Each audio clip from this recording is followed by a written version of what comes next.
আজকে যেদিন ছাত্ররা 5ই আগস্টে জুলাই সেই সময় তাজা রক্ত আর খুন না যেত, আজকে আমরা স্বাধীন সার্বভৌমত্ব পেতাম না। সংগ্রামী সাথী ও বন্ধুগণ, আমার শাইখ মুফতি ফয়জুল করিম শাইখের চরমায় যদি স্বৈরাচারের কারফিউ ভেঙে স্বৈরাচারের বুলেটের সামনে না হতো, তাহলে আজকে স্বাধীন সার্বভৌমত্ব পেতাম না।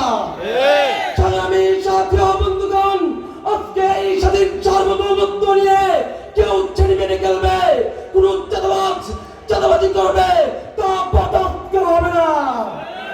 সংগ্রামী সাথী ও বন্ধুগণ, রুইতপুরের চাঁদাবাজদেরকে বলতে চাই, যদি তোমরা চাঁদাবাজি করো, তোমাদেরকে পীর সাহেব চরমনের কর্মীরা শক্ত হস্তে দমন করবে। সংগ্রামী সাথী ও বন্ধুগণ, আজকের এই মঞ্চ থেকে স্পষ্ট ভাষায় বলতে চাই, রুইতপুর ইসলামের সেন্টিমেন্টকে কেউ ক্ষুণ্ণ করে রক্তচক্ষু দেখাবে, তার রক্তচক্ষু উপড়ে দেওয়া হবে ইনশাআল্লাহ। অতএব আসুন, হাতে হাত রাখুন, ইসলামী আন্দোলনে যোগদান করুন, ইনশাআল্লাহ বিজয় আমাদের। সর্বশেষ একটি কথাই বলবো, সব মার্কা দেখা শেষ, হাত পাখার বাংলাদেশ।